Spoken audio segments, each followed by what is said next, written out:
Hey guys, tonight we set sail under a Pacific twilight that looks like spilled ink scattered with a few patient stars. You're barefoot on the deck of a double-hulled canoe, its planks worn smooth by generations of salt and song.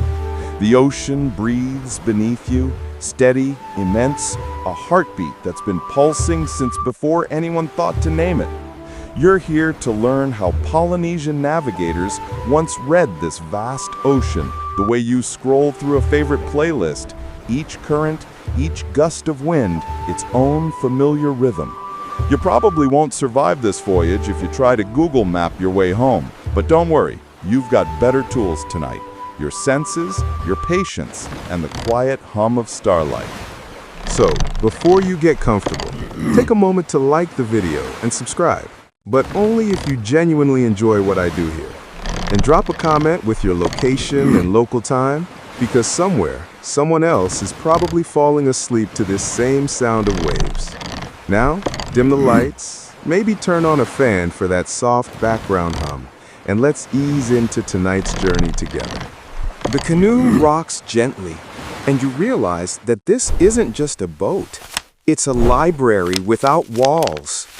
The Polynesian navigators, or wayfinders, once crossed millions of square miles of open ocean without maps, compasses, or modern instruments. Instead, they trusted what the sea told them. Every ripple had meaning. Every bird was a note in a grand, watery symphony. They could tell where they were by how the waves struck the hull, how the stars moved, and how the air smelled near land. It sounds romantic now, but in practice, it was pure discipline, a lifetime of studying details most people would never notice.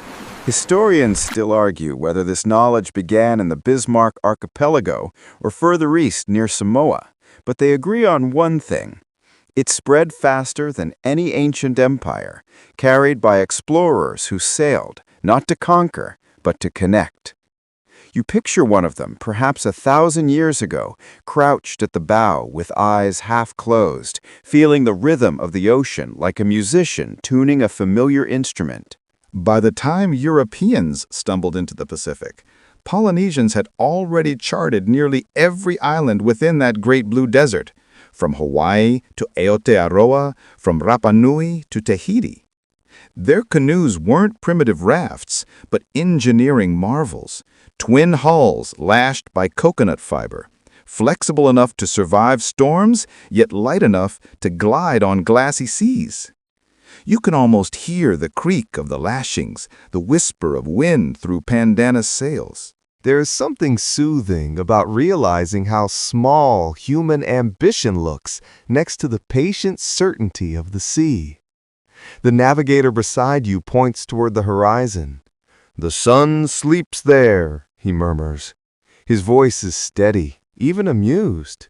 "And tomorrow it will wake up right where we left it." A quirky tidbit drifts into your pretending thoughts. to understand, Some Polynesian though your elders mind is once still trained trying to turn apprentices by waves into blindfolding them in words. canoes, forcing them to sense the subtle tilt of swells, the faint echo of waves bouncing off unseen islands.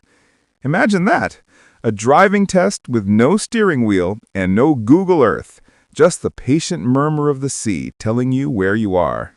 Stars brightening, as if curious about you. Somewhere far below, glowing plankton sketch ghostly trails under the hull. You're no longer sure if you're moving forward or if the world is gently drifting past you. And that's how it begins, your first night as a would-be wayfinder, cradled by an ocean that holds more stories than any human library. You close your eyes and listen for meaning in the sound of waves. The navigator smiles, patient, knowing you'll understand soon enough. After all, the ocean always whispers back to those who listen long enough.